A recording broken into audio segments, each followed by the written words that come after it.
Well, good evening, ladies and gentlemen. Delighted to welcome you here to this 8th out of 12 James Gregory lectures. We have a superb program planned for you in future. So in April, Bill Newsom is going to come, especially to the UK to lecture to us from Stanford University in California, where he's a top brain scientist. And his topic, the mind, brain or spirit. The next session, we have two fixed up already. One speaker on Am I More Than My Genes? And another on psychology and religion. And for the third one, we were trying to get Francis Collins, but unfortunately he can't come.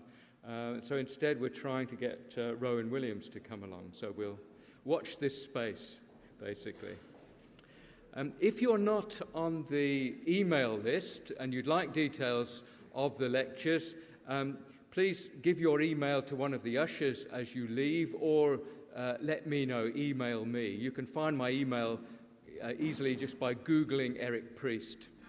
Our sponsors are the John Templeton Foundation, and they've asked us for feedback from you, and so I'd like you to jot down on this little slip of paper if during the lecture you have a question that you had that is answered, a question that you came with to the lecture that is answered by the lecture, or an insight that you had in the lecture, if you could just jot that down and hand it in to one of the ushers on your way out, or you could just email it to me as well. After the lecture, there will be a reception in the foyer. You're all welcome to that, where you can buy David Wilkinson's books, and you can also chat to him individually yourselves. If you're interested in discussing science and religion further, I can recommend very strongly the study course that has been produced recently by the Faraday Institute in Cambridge.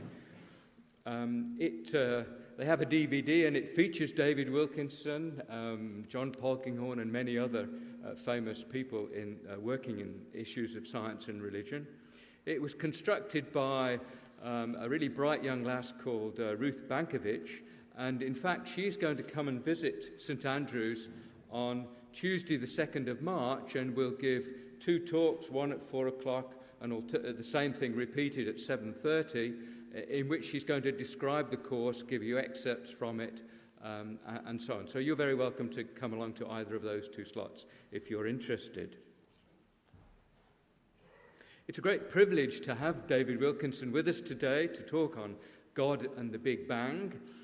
If you came here knowing that he wrote not the God delusion, but the golf delusion, why 9 out of 10 golfers make the same mistakes.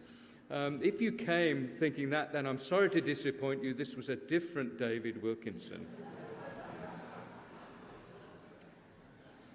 But he did write many other books, God, Time and Stephen Hawking, Alone in the Universe, and a book about the spirituality of Star Wars.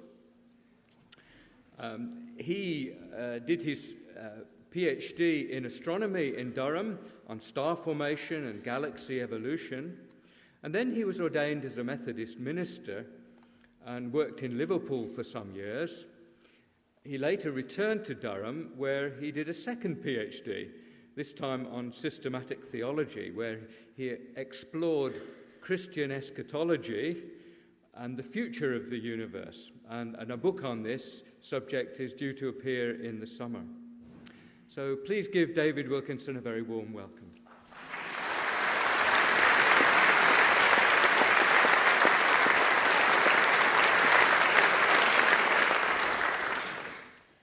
Good evening, everyone. I do wish I'd have written the book on golf, actually. That would have been far better. It's an immense privilege to be here. Thank you for the invitation to contribute to this series. Alongside all of the other previous lectures in this series, I'm thankful for the initiative that lies behind this series of public lectures, and it's a special privilege to be asked to speak on cosmology in a series which bears the name of a distinguished mathematician and astronomer. I am, of course, quite nervous speaking in front of such an audience. You probably know the old story about the distinguished professor of physics who was a world expert in a rather obscure area of the subject. And being a world expert, he was invited to many different universities to give a lecture. Being quite famous, he had a chauffeur, a driver, who used to travel with him. After a year or so of traveling with the professor, the chauffeur turned to him in the car one night and said, "You know, I've heard this lecture so many times, I think I could do it as well as you could." Well, the professor had a cold that night. He said, "Okay, you act the part of the professor, I'll act the part of the chauffeur, see if we can pull it off." They arrived at a prestigious university, a packed lecture hall. The professor was having a few qualms about whether he'd done the right thing, but acting the part of the chauffeur, he sat in the front row. The chauffeur, acting the part of the professor, stood up and gave the most brilliant lecture, word for word as the professor himself would have given. But being a little nervous, he rushed through, leaving time for questions at the end. Sometimes at prestigious universities, you get rather arrogant students. There was one there that night sitting right at the back. The student stood up and asked the most difficult question. The professor in the front row broke out into a cold sweat because he knew the chauffeur couldn't answer it.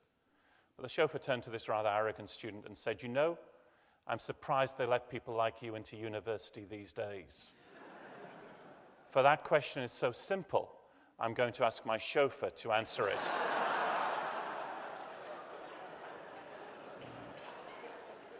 Fred, I don't guarantee the truth of that story, but I do feel when talking about God and the Big Bang, which you've invited me to do, that I do feel a little like a chauffeur in the midst of professors. And so I'll talk for a little while, and then we'll have plenty of time to ask the most difficult questions. I want to begin by just situating us in not only an academic discussion, but also something that has appealed to the popular arena over the last number of years. In 1987, Stephen Hawking published A Brief History of Time in the hope that it might sell about 40,000 copies. It has since sold 10 million copies, been translated into 33 different languages. And you might ask why a book which even the Times columnist Bernard Levin struggled to get past page 23 and deals with everyday coffee table concepts such as Riemannian geometry and 26-dimensional space seem to sell so well. Well, part of the reason is, of course, Professor Hawking's own story, a remarkable story of human achievement in the face of disability. And Hawking himself has become a cult personality. You know that by the fact that he's appeared on Star Trek: The Next Generation. He's debated the space-time curvature of a donut with Homer Simpson, and he's even been on Specsavers adverts, the height of popularity in Western culture. But I think there's more to the book than just his story. Carl Sagan, the American astrophysicist, atheist agnostic, said, "This is a book about God, or perhaps about the absence of God." That second bit, I think, is Sagan's own spin on the subject. But I think he was absolutely right that this was a book about God, or at least touched the questions of God. And that seems to touch an area of hunger within modern culture. Is cosmology about the absence of God, as Sagan would say, or is it something else? Another widely selling author is Paul Davies. Paul, in a series of books, has been much more positive about the question of God when it comes to cosmology, including his most recent book, The Goldilocks Enigma, which I'll return to a little later. In 1983, partly tongue-in-cheek and partly seriously, he wrote, "In my opinion, science offers a surer path to God than religion." So is it about an absence of God, or is it about a surer path to God? And therefore, our task is fairly simple this evening, it seems to me. The first thing is that I need to introduce you briefly to the universe. After all, it's a very big place. We'll have to go very quickly. Second, I'll talk about the Big Bang as our currently accepted model of the origin of the universe. But then I want to pose some of the theological or philosophical questions that are around, not just amongst those who have a religious axe to grind, but amongst many others who don't identify themselves with a particular faith community. So that's the movement for this evening's lecture. I hope that's all right with everyone. If it's not, I'm sunk because that's what I've prepared. So let's just have a quick look at the universe. This is an iconic photograph from the Hubble Space Telescope, the Hubble Ultra Deep Field, showing us some galaxies, some of the furthest objects we've seen in the universe. The light from these galaxies has taken 13 billion years to reach us. These galaxies are 13 billion light years away. Now, the light from the sun takes about 8 minutes to move from the sun to St. Andrews. The light from these galaxies has taken 13 billion years. And as we note that, we remember that as we look out into the universe, so we look back in time.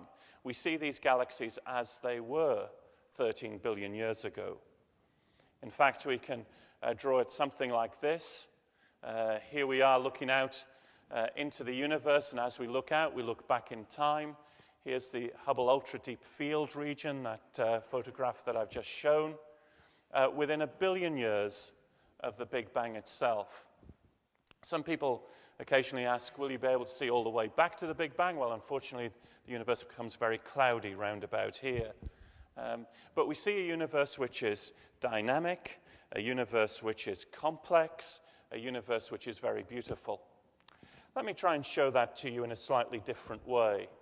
Some of you will know this piece of video, and I don't know if it's possible just to have the lights down a little bit for this piece of video, but what we're going to do is we're going to wander through the universe. We start with a picnic in a park, and we begin to expand the size of the picture by a factor of 10 every 10 seconds.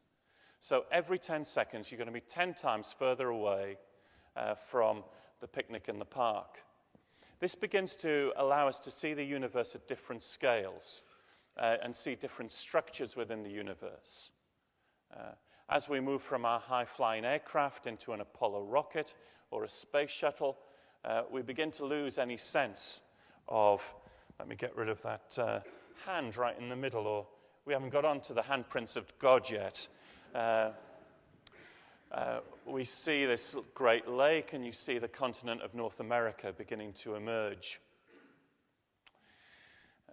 For those of you who watch Star Trek, we're traveling at warp factor 1 or so just at the moment. So we look back on our beautiful blue planet, our home, the Earth. We'll remind ourselves that at this scale, light travels very quickly. In a moment, you'll see a horizontal line extend across the screen. That's the true speed of light at this perspective. There it is. That ellipse is the orbit of the moon, about 240,000 miles from the Earth. Now let's remind ourselves that the Earth is one planet in a solar system of planets, of course.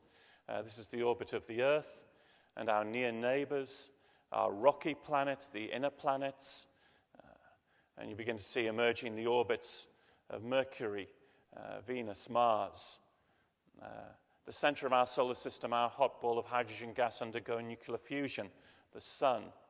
Now the orbits of the outer planets, big gas giants, Jupiter, Saturn, Uranus, Neptune. And then a rather odd orbit on the edges of our solar system, Pluto. Some people think it's a planet, some people think it's just a bit of rock that got lost. We're now moving through a vast cloud of comets called the Oort cloud. Millions and millions of comets left over from the way the solar system formed. It was a disturbance in these comets that many think led to the dinosaur extinction about 65 million years or so ago. We've run out of space at the left-hand side of the screen, if you'll forgive the pun.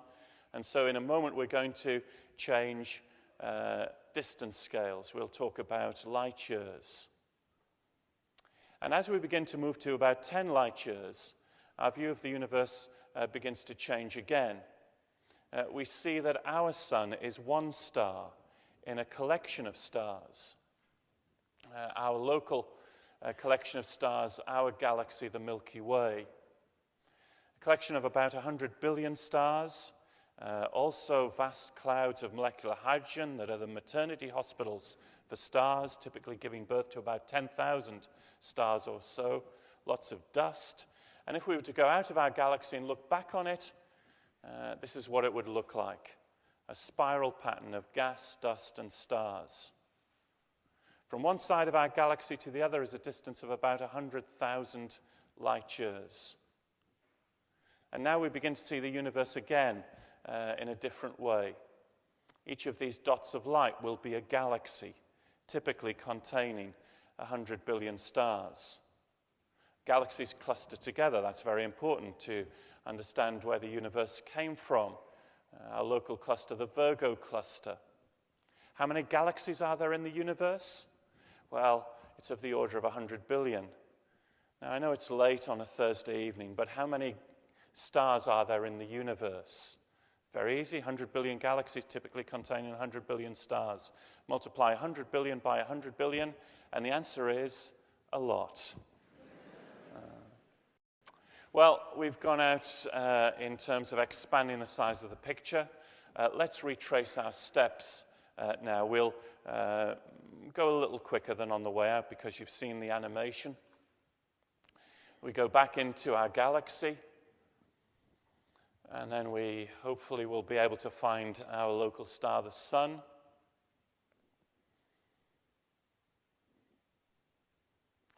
And as we come back into our solar system, into the inner solar system, if our aim is good enough and our parachute is big enough, we'll find our way back to Chicago. By the waterfront in a park, and the two folk who are having a picnic in a park. Now, one of the interesting things about modern physics is the way that the very big is related to the very small. So what would happen if we continued our journey, this time making the picture smaller by a factor of 10 every 10 seconds? Let's go into the man's hand and see what we can find. Well, at this level of resolution, you can look at the back of your own hand and look at the hairs and the skin, but let's make the picture smaller. And as we begin to see layers of skin, we'll make the picture even smaller.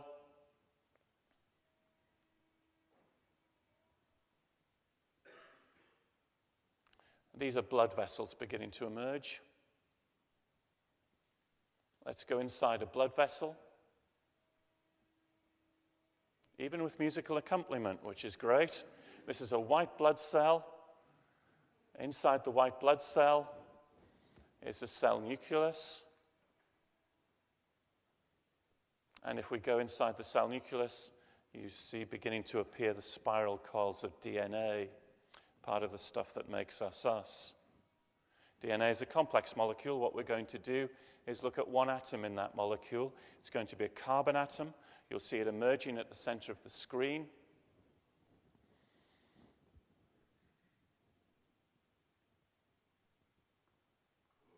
And as we begin to move into the carbon atom, the first thing that we'll encounter are electrons. Now, in this animation, the electrons are shown to be fuzzy. That's because of quantum theory. We haven't got time to do quantum theory this evening. Praise the Lord, say a lot of people. But we move through the electrons, and here in the center of the carbon atom is the nucleus, extremely small, remember. If the nucleus was the size of a football, then the atom would be the size of a football stadium. And in carbon's case, the nucleus is made up of protons and neutrons. They begin to emerge now.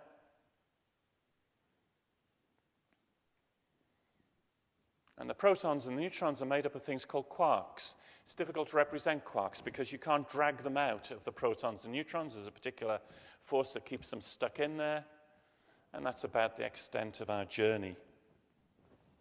Many of you will have seen that piece of video before. I've seen it a number of times. I have to say, of course, that it still fills me with awe. Oh, someone's just put the lights off. Missed the important parts. Never mind. That's okay. These things happen. You know that definition of science, school definition of science, that if it moves, it's biology, if it smells, it's chemistry, and if it doesn't work, it's physics. I'm a physicist, so one or two things might not work tonight. If that's an awe-inspiring view of the universe, then perhaps even more awe-inspiring is our current model for where the universe came from. because it says that some 13.7 billion years ago, everything that I've shown you, the 100 billion stars in each of 100 billion galaxies, the whole lot of it was small enough to fit through the eye of a needle. At that point, the universe began to expand rapidly in the Big Bang. Big Bang was a nickname given to the theory by Fred Hoyle, who didn't like it. He said it had all the elegance of a girl jumping out of a cake at a party. But the nickname stuck and continues to stick. The next slide, I've been very bold. What I've attempted to do is put the history of the universe on one slide. Forgive me for attempting to do this. Here's our present age, 13.7 billion years. Some of us feel it more than others at times. And what our current models of physics allow us to do is to trace the history of the universe back in time with fairly good confidence that we're able to describe what the universe was like. So we think we know what the universe was like when it was only 1 million years old. That's a big jump from 13.7 billion. This isn't to scale, by the way, so please forgive me. In fact, we think we know what the universe was like when it was only 1 second old. And if that isn't sufficient, we're fairly confident that our current models of physics work pretty well back to 10 to the minus 43 of a second.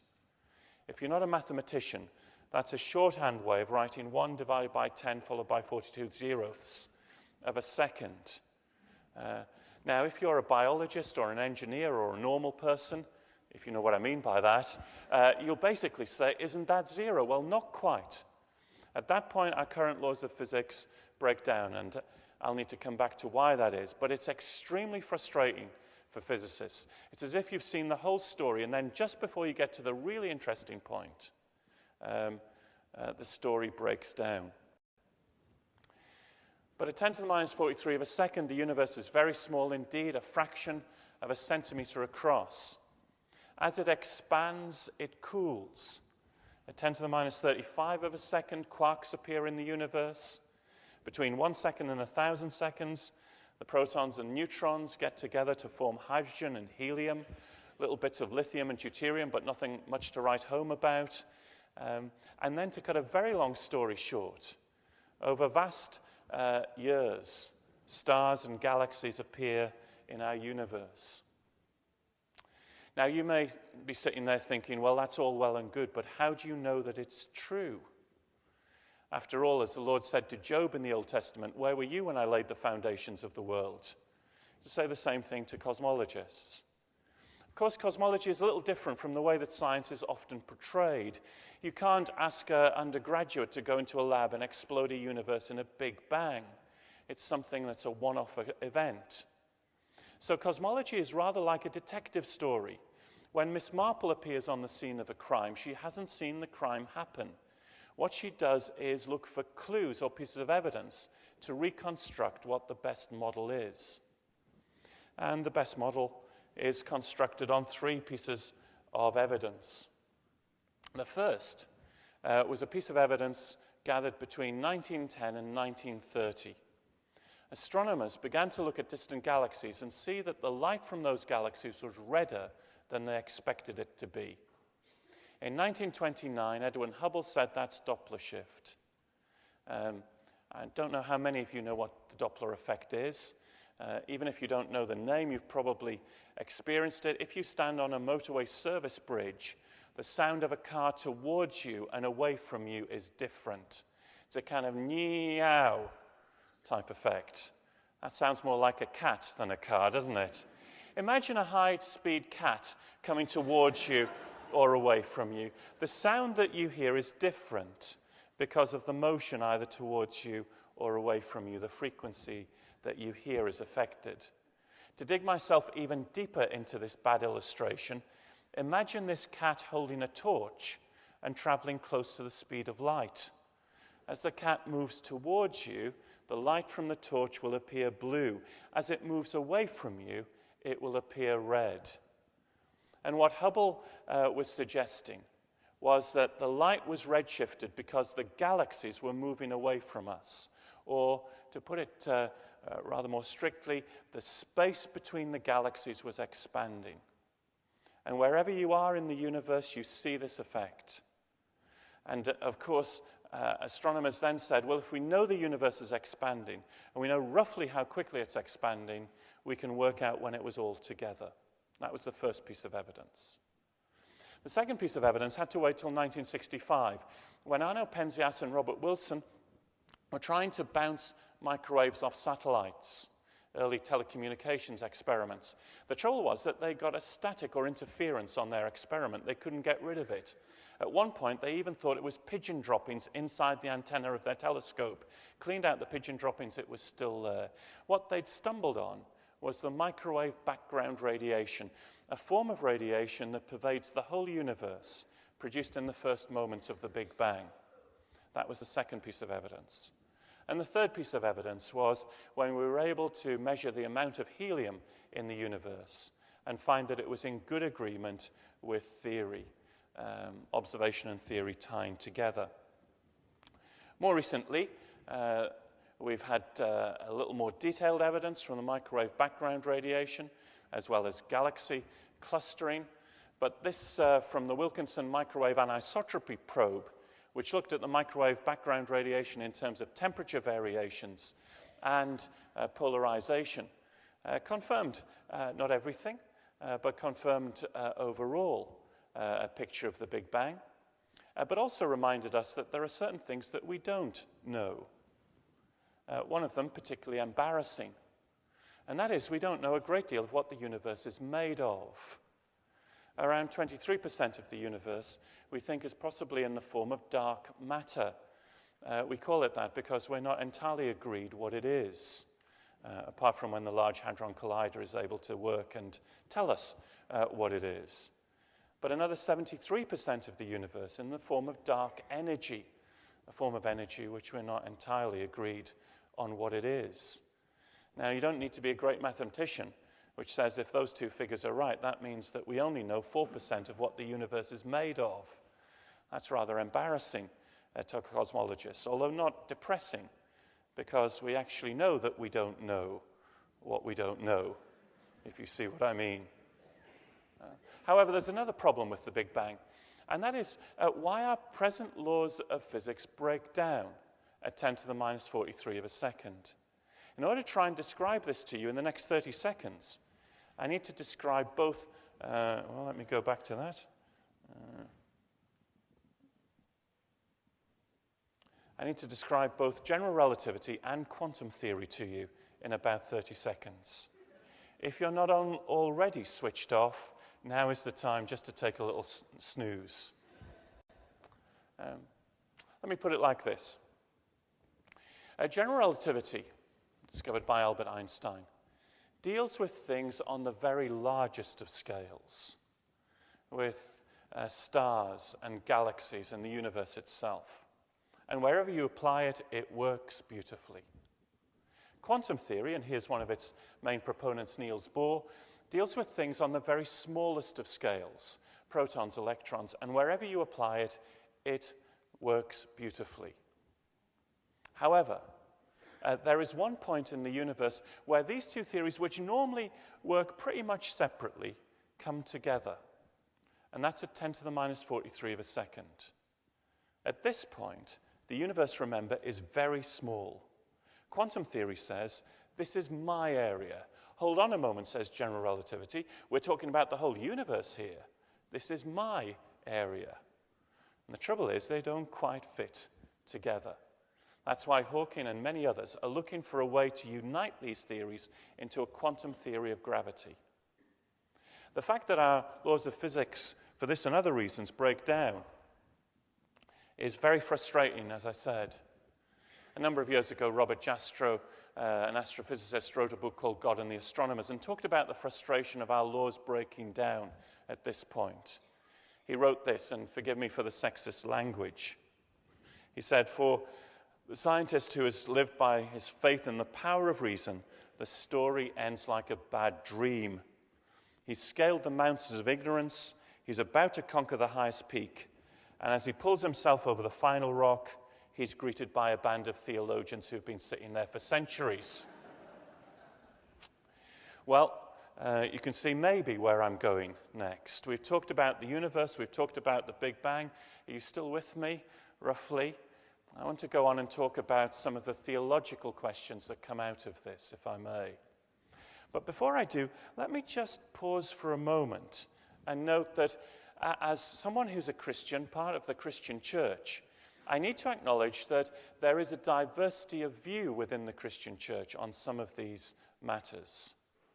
There are some Christians who say that the first chapter of Genesis is meant to be read as a scientific textbook. Therefore, the universe is not 13.7 billion years old, but only a few thousand years old. This is the position of six-day creationism. There are other Christians equally committed to the authority of the Bible who say that the first chapter of Genesis is not meant to be read as a scientific text. Its primary purpose is theological, to tell us who God is and indeed worship that God. And Christians within certain parts of the Christian church have had very heated conversations about this. Now, it seems to me that an unfortunate consequence of this is that if Christians have begun to talk about this six-day creationism in such heated tones, that they've not heard some of the other bigger questions that are around. For what it's worth, my own position is that I don't believe that the first chapter of Genesis is meant to be read as a scientific textbook. I think it's liturgy or worship material which wants to excite us in just how great God is. Remember the words of Galileo, who once wrote, "The scriptures are meant to tell us how to go to heaven, not how the heavens go." But some of that may come out in questions a little later. But what are the big questions that are around? Well, let me pick out 4 areas, if I may. The first area is this, and it's the question of origins. Or to put it bluntly, does the Big Bang prove God? And you've probably heard this argument down the pub or wherever. It goes like this. If the universe began with a Big Bang, then who lit the blue touch paper? Who set it all off? That must be God who starts it. In fact, this has a long intellectual history. It's called the cosmological argument in temporal form. And it would say, if our laws of physics break down at 10 to the minus 43 of a second, should we put God in as the explanation? It was an argument used by Pius XII and also by an Oxford cosmologist called E.A. Milne. Milne, who wrote one of the best books on general relativity around, concluded his book by saying the first cause of the universe is left for the reader to insert, but our story is incomplete without him. Is this a good argument for the existence of God? I have to say, I don't think it is a very good argument. We've long known since the time of Hume and Kant and others that this type of argument has many philosophical and logical problems. For example, can you apply cause and effect, which you see within the universe, to the universe as a whole? And what about the nature of time, if you ask what happened before the universe? But perhaps more importantly for me as a Christian theologian, it runs the risk of 2 dangers. The first is what Charles Coulson called the God of the gaps. And that is, Coulson said, beware if science has gaps in it of inserting God as the explanation into those gaps. Because as science progressively explains its own territory, so God will then be pushed into irrelevancy.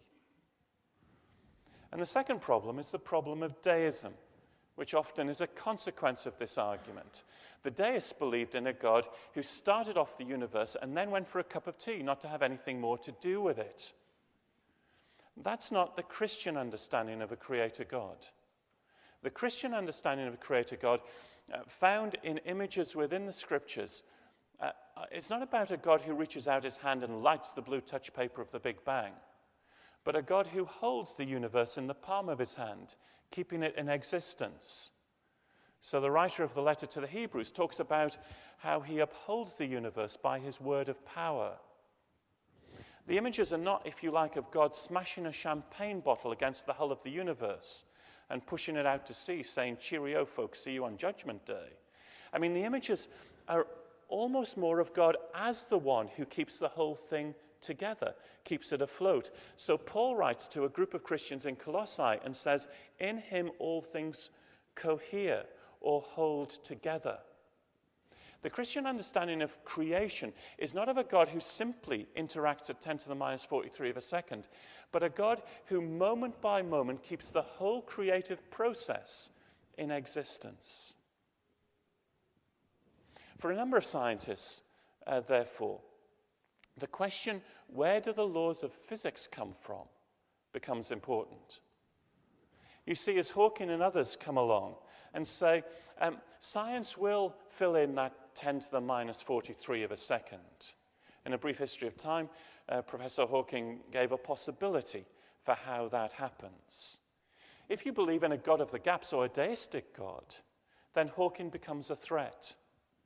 However, if you believe in a God much more resonant with the God portrayed in the Christian scriptures, Hawking is simply filling in another part of the story. Let me change the illustration to try and talk about this. I don't know how many of you watch EastEnders in a very historic week for EastEnders. But if I asked you the question, what was happening as you were watching EastEnders on the television the other night, you could have given a complete description of the story. The opening title music, this character appeared, Peggy said this, the plot developed in this way. Eventually it got to that moment which is called in the trade the dumf, dumf, dumf moment, which gets you watching the next bit, and then the closing credits. You could, from beginning to end, describe the whole story. But in answer to the question, what was happening as you were watching EastEnders on the television, you could have said, behind the screen, a complex series of magnets and electron guns were keeping the picture in existence. I don't know if you would have replied that, but you could have replied that. You see, without that other dimension, if you like, there would have been no story for you to describe. So many folk think about God as the one who keeps the story in existence, and science simply fills in another part of the story of how it happened. And the way that John Polkinghorne and others articulate it is in terms of where do the laws of physics themselves come from. You see, if Hawking says that the universe came about through a quantum fluctuation, leading through inflation to a Big Bang model of the universe, I think it's entirely right to say, but where does quantum theory itself come from? That's not God of the gaps, because science assumes the physical laws. It doesn't explain them. We're faced with a theological or philosophical question. And so does the Big Bang prove God? My answer is I don't think it does. But what is the origin of the laws of physics is a question that we're left with. The second area of questions is a question of purpose. And to put the flip side, does the Big Bang disprove God? And here again, the argument down the pub is often very persuasive. It goes, well, the Bible says that the universe was the sovereign act of God. Science tells us that the universe came about through a Big Bang. Then people say, which are you going to choose? And I have to say that it seems to me at the heart of Professor Dawkins' approach is this conflict model between science and religion. Once I've got a scientific description of the event, that's all I need. It seems to me, however, that life is a little more complicated than that. Let me use an old illustration. What is a kiss? Well, a kiss is the approach of two pairs of lips, the reciprocal transmission of carbon dioxide and microbes, and the juxtaposition of two orbicular muscles in a state of contraction. That is a kiss in scientific terms. But if I go to my wife when I see her tomorrow and say, Alison, I'd love to get together with you for a mutual transmission of carbon dioxide and microbes. Let me juxtapose my orbicular muscle in a state of contraction with yours. She would say, get lost. You see, in that context with my wife, the carbon dioxide and microbes are entirely true, but they're not sufficient. There is a complementary description in terms of meaning, purpose, value, which to fully understand a kiss I need. So when it comes to the origin of the universe, I'm very excited and indeed hungry that we get a scientific description for the very first moment of the universe's history. But it seems to me that there are other questions, questions of purpose, meaning, and value, which are not ruled out by the scientific account, which are complementary ways of looking at the same reality. And in fact, if you read A Brief History of Time and get past page 23, you'll know that after 167 pages of how the universe came about, Professor Hawkins says that doesn't answer the question why. And for those of you who've done a bit of philosophy, you know that that's a very old question. So does the Big Bang disprove God? My answer is no, it doesn't. But we're left with a question of why is there something rather than nothing, which has a very long intellectual history. The third area is the question of design. In the 19th century, William Paley, in a book, Natural Theology, gave a classic example of what was then widely used as the design argument. Paley said, if I'm walking across a field and I see a watch, I pick up the watch, I can tell by the intricacy of design that there must be a designer. So said Paley, when I look at the natural world and I see such detail, I'm able to say that there is a designer to this world.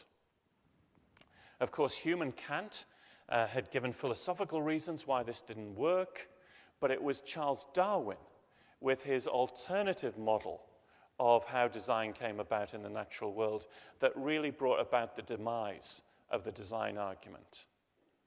The trouble is that no one seemed to tell many astronomers. And in the last 40 years or so, the language of design has come back, particularly through astronomy and cosmology. Why? For a number of reasons. The first is what we call anthropic balances, or as Paul Davies puts it, the Goldilocks enigma. Why is it that things are just right in the law and circumstance of the universe to allow carbon-based intelligent life? And not only are they just right, but they are extraordinarily just right. To use one of Paul's illustrations, imagine you had a universe-making machine. On this, you'd have two dials. One would control the expansion rate of the universe, the Big Bang force. The other would control the gravitational force, the thing that pulls everything together. Set these dials to whatever you want, press the start button, and out comes a universe. After a few billion goes, you'd find this is a pretty boring experiment because it matters what these two things are set to. If you get the expansion rate of the universe too high, the universe expands so quickly that gravity isn't able to form stars, planets, human beings. However, if you get the gravitational force just a touch too high, the universe appears but then immediately collapses in on itself in the opposite of a big bang, a big crunch. In order to get a universe like ours, these two need to be just right, to within 1 part in 10 to the power 60. It's rather like being given a bow and arrow, blindfolded, turned round, and asked to hit a target 1 centimeter squared on the other side of the universe and hitting it. That's worse than the national lottery in that sense. Now, don't get me wrong, I'm not therefore going to say God. After all, science has a good explanation of why these things will be balanced. But I am going to suggest to you that many physicists find this so intriguing that they begin to ask, is there a deeper story to the universe? Why is it that the universe should be so extraordinarily balanced? Not only anthropic balances, but also intelligibility. Albert Einstein famously said, the most incomprehensible thing about the universe is that it's comprehensible. Why should that be? Why should we be here on a Thursday evening? It is Thursday, isn't it? Yes, on a Thursday evening, still Thursday, on a Thursday evening, and be talking about the universe back to 10 to the minus 43 of a second? Why does the mathematics of our minds so resonate with the mathematics of the universe, that the universe is intelligible? John Polkinghorne, in particular, has argued that there's a natural explanation for this, in the Creator God being the ground of the rationality of the universe and our minds. And then what about this sense of awe? I don't mean just at the pretty pictures, but that under the universe, under its complexity, are some beautiful, simple, and elegant laws. Again, don't get me wrong. I mean, those of you who are scientists will know that mostly science is depressing and frustrating and boring and tedious. But there are some moments. John Hapgood, himself a research chemist and former Archbishop of York, said are core look at that moments where you just see the beauty and elegance of the universe. I think these are not proofs of the existence of God. I think for some they may be pointers. And certainly as a Christian, they're entirely consistent for me with a God who created the universe to bring about life, who gives the gift of science and intelligibility. And for me, awe leads naturally into worship. One final thing. I've spoken too long, forgive me. That's the question of revelation. Or how can God be known? Because you may say, okay, I get the complementary explanations of the origin of the universe. I can see that. And I get that you can't prove God through the Big Bang or indeed disprove God through the Big Bang. And there may be some pointers to a deeper story, but how do you get to the God bit? After all, you've talked about the science and its evidence. Where does the God bit come from? Is it as Richard Dawkins would say, faith is the great cop-out, the great excuse to evade the need to think and evaluate evidence? Is that what religious believers do? You know, that old school definition of faith. Faith is believing those things you know aren't true. Is that what it's about? Well, I don't think so. A number of years ago, an astronomer wrote a book where within it he argued why God didn't exist. And the argument went like this. It was fairly simple and yet profound. The universe is pretty big. Any God who must create it must be infinite. Our minds are finite. How can a finite mind ever understand an infinite God? That's a pretty good argument, it seems to me. How can a finite mind ever understand an infinite God? His conclusion was, well, we can't, therefore, it's meaningless to talk about God. We may as well just say that God doesn't exist. However, says the Christian, what if the infinite God decided to reveal himself to the finite mind in a way that the finite mind could understand? That seems to me to be a possibility. In fact, for the Christian faith, it's one of its central tenets, that this Creator God has revealed himself to human beings in a way that human beings can understand. The New Testament says that God has done this in many and various ways, but supremely in his Son, Jesus. That in the life, death, and resurrection of Jesus of Nazareth, we see God walking the space-time history of the universe. So that when John begins his account of the life of Jesus, he does it in a rather different way. He takes two concepts in the ancient world, the Greek understanding of the word logos, the rationality behind the universe. And he puts it together with the Hebrew understanding of the word, which is God's personal creative activity. In Genesis, God said, and it was so. And John puts them together, and he writes, in the beginning was the Word, and the Word was with God, and the Word was God. It's amazing theological synthesis to say that the rationality behind the universe is there because of the personal creative action of God. And then just as we're getting up off the philosophical canvas, John comes round with the left hook and writes, and the Word became flesh and dwelt among us, full of grace and truth. We beheld his glory, glory as of the only Son from the Father. No one has ever seen God, the only Son, he has made him known. I know I'm afraid just a little bit about science, and I know just a little bit about the Christian faith. But for me, it's been an encounter both in history and in experience with Jesus of Nazareth that's convinced me of the existence and nature of a creative God, and becomes the integrating point for holding together a belief in both God and the Big Bang. Thank you very much.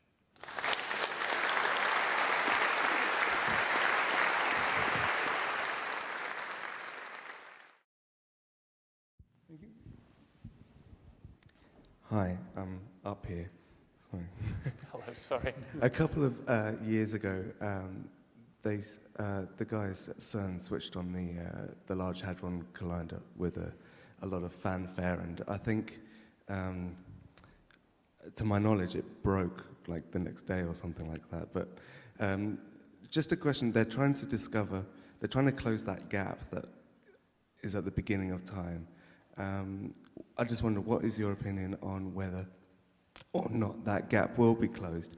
And should it be closed and this God particle discovered, do you think that will change the ground on which the whole God creation versus something else, spontaneous creation of the universe is going to change? Yeah, thank you. You're right. I mean, it did start, and that was a terrific achievement in itself. And then, yes, there were some problems, and actually in the next few days we hope that it'll be back up and doing things. However, we need to be careful about what the Large Hadron Collider will inform us of.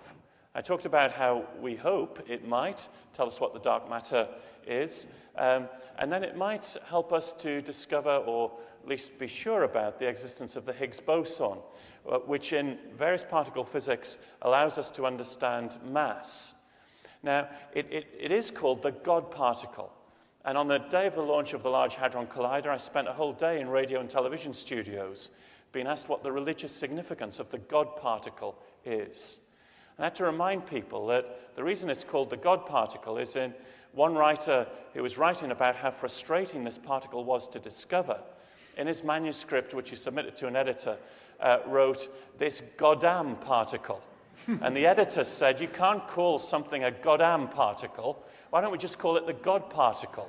And so the thing... Now, what the discovery of the Higgs boson will allow us to do is to be fairly sure about certain theories of particle physics. And for me, that's yet more a sense of the elegance and beauty of the universe. And I'm hungry to see that. As I said, I'm also hungry to see that explanation of the 10 to the minus 43 of a second. Whether it's Hawkins' theory or many others, at the moment the jury's out, and there's still work to be done. But I don't find any problem as a Christian with being fully behind science on this. Kepler said, "Science is thinking God's thoughts after him." And there's a delight for me as science discovers. Now, of course, science is always provisional. Sometimes, Martin Rees, the Astronomer Royal, says cosmologists are never in doubt, but often in error. And so you've always got to just be a little hesitant about the provisionality of science. But one of the things that strikes me is the more we discover, the more it is both surprising and beautiful. And that, for me, is a reflection of the universe as creation. Yes, Leslie. Remember?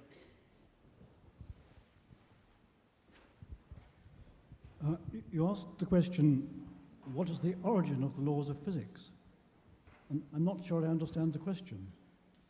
If you ask what's the origin of this rock, you tell a story in geology. If you ask us a question about what's the origin of the Earth, you tell us a story in astronomy. If you ask a question about what's the origin of the laws of the land, then the answer lies in Acts of Parliament and in common law accretion over centuries. Yes.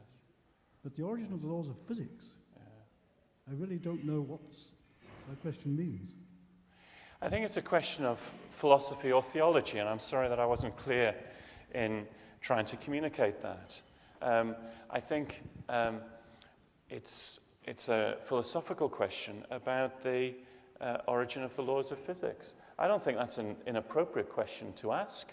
It does mean that one uses a different type of language and a different type of methodology to address it. But there is this overlap between, it seems to me, science raising questions, which it then engages other disciplines to answer. And therefore, I don't believe that all of these disciplines can be separated out from each other.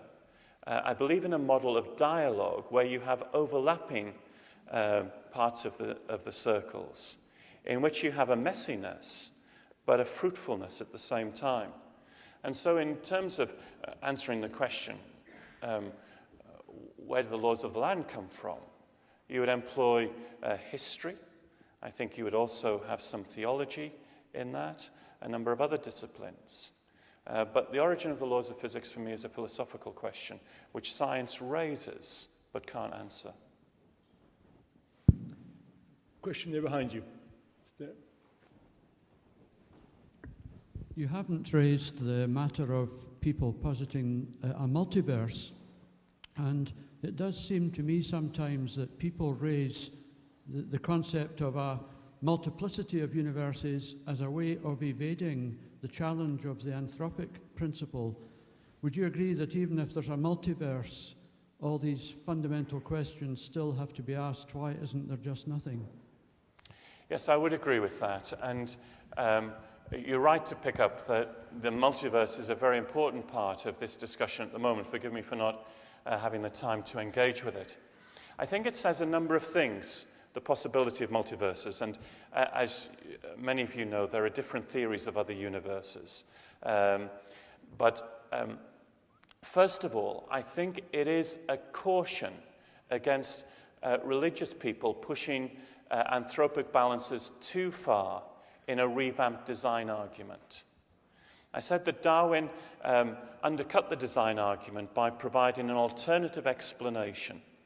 And I think multiverses, the very existence of the possibility of another explanation, is a caution against trying to redo the design proof.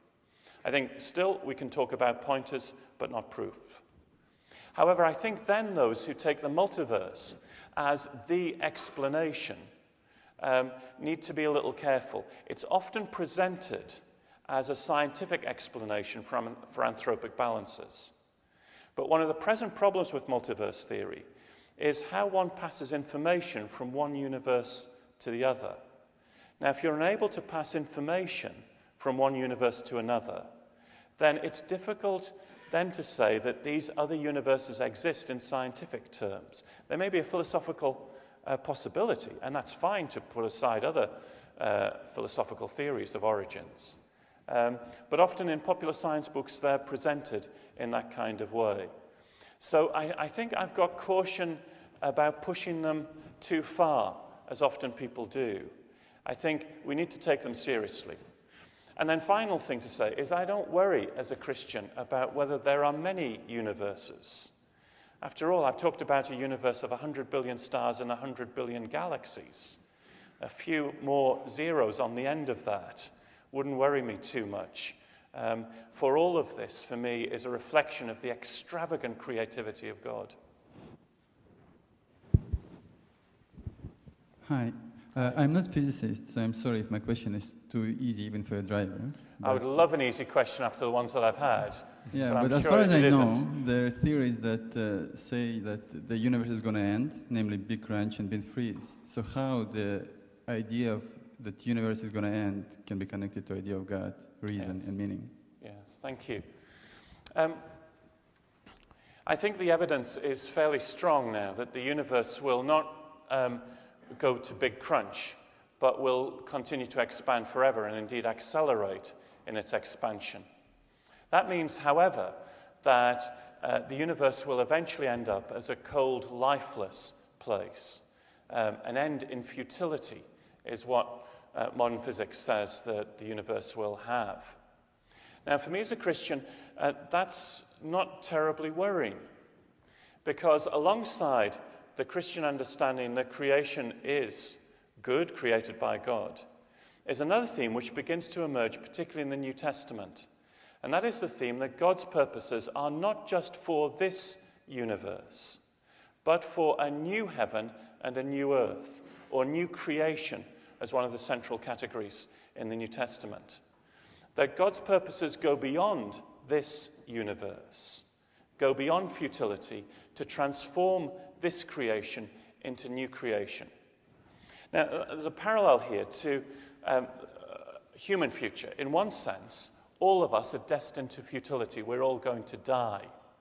The Christian hope is that God resurrects us in new creation, and that's the hope that I have. And so when it comes to the futility of this universe, I don't go with folk like Freeman Dyson or Frank Tipler in trying to work out how our intelligence can be downloaded into neural networks or interstellar gas clouds in order to keep us going for as many years as possible. But that actually God will act both in process and in event to transform this universe into new creation. And the evidence for believing that is not simply pie in the sky when I die. The evidence for me is centrally the resurrection of Jesus Christ, where I see God transforming the very stuff of this universe and giving hope for the future. And that's where a longer conversation about the resurrection, but you've had Bishop Tom here talking about the resurrection in that sense, is where. Okay, we've got one question there, and then next over there.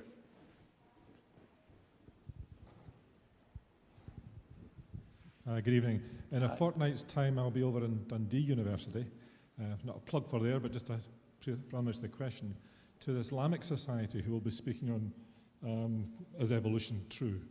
So that the question for you is, does your answer to the questions that you have yourself been raising this evening depend upon a Christian outlook? Yes and no. She might expect me to answer. What's interesting is I think that much of this discussion has a great deal of resonance with my Muslim and Jewish friends. And in fact, a number of us have written a volume which was published last year called Creation and the Abrahamic Faiths, in which a number of us, both scientists and theologians from different faith communities, wrote about the doctrine of creation and then responded to each other in a very fruitful and helpful way. And that dialogue illustrated to me that there is a great deal of resonance, as you might expect, when we come to questions of creation. And yet differences, significant differences between us.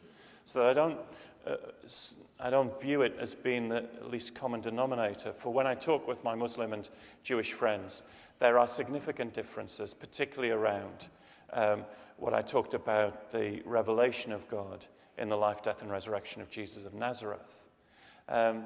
When it comes then to relationship with Eastern religions, I think the picture is there a little more complicated. And it became very popular to talk about Eastern religions and physics in authors like Capra and Zukov and others, particularly picking up on quantum theory and the sense of togetherness across the universe that Eastern religions has resonances with. So I think one has to sit down and have the conversation with the specifics of each faith community. And if I may say, this is a significant element in Richard Dawkins' The God Delusion, because Dawkins, those of you who've read the book, in chapter 2, The God Hypothesis, makes it very clear that he's not going to interact with the specifics of any faith community. He talks about God in the general, the God hypothesis. Now that allows him, quite rightly, to demolish the traditional proofs for the existence of God, cosmological, design, and ontological.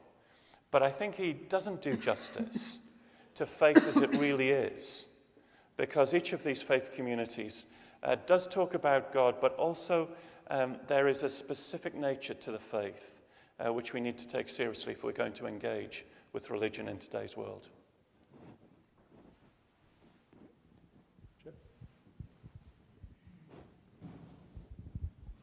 I noticed whenever you're talking, you avoid the word proof. You try to, say it's a pointer towards it. And it reminds me of a sticking point I often get to when in a debate about science versus religion, and that would be that you can't use science to prove God because God is beyond science, in the same way that if you're trying to learn French, you can't use the laws of mathematics.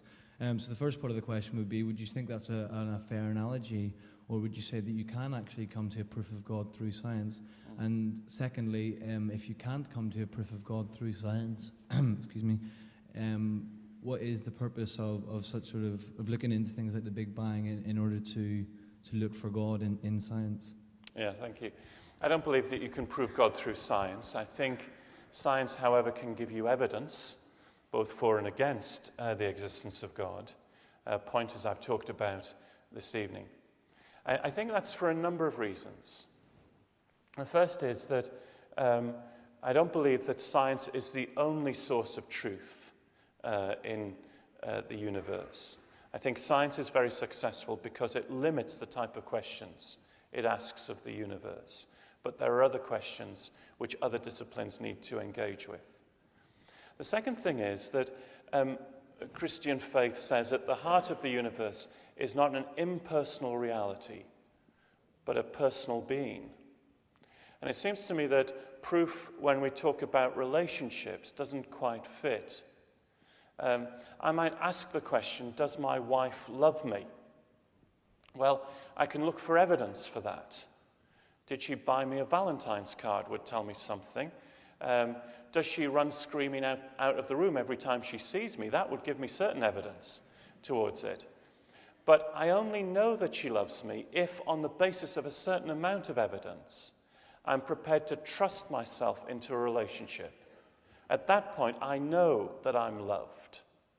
And it seems to me that the Christian faith is about that. It offers evidence, yes, in terms of asking questions of the universe, whether it's consistent with a creator God or not, evidence of personal religious experience, evidence of forgiveness, supremely the evidence of the history of the life, death, and resurrection of Jesus of Nazareth. But Christian faith is about trust into a relationship on the basis of evidence rather than proof. As a scientist, I suppose I'm always going to be working with evidence for and evidence against. I never have a theory which has 100% evidence for it. One always has to make what Michael Polanyi called intuitive acts of judgment, tacit skills. How much evidence you have, evidence for, evidence against, how reliable is it? Go out and get some more. And I think there's something in that when we talk about God, that God is not a God who can be proved. God is one who gives some evidence on the basis of which you are encouraged into a relationship of trust. So that's why I think it's difficult to be. I think it's time to draw the evening to a close. Firstly, I'd like to thank you, the audience, for coming, and for coming in such large numbers on a very chilly February evening. It's enormously encouraging to Eric and me to have so many of you coming along. This is very much appreciated. And secondly, of course, I'd like to thank very warmly indeed Dr. Wilkinson, our speaker. We've been privileged with having some real experts in the field of science and indeed theology since the start of these lectures, and we've had some very impressive lectures in either field. Today we've had somebody who really has worked hard and most effectively to bring the fields of science and theology together and to engage at the interface of these two areas. And to do so in an immensely, if I may say so, in an immensely lucid, informative, stimulating, and indeed entertaining manner. It's been an enormous privilege to have you with us, and we're very, very grateful. And it's a pleasure to give you the James Gregory Medal. Well, thank you very much indeed. Thank you.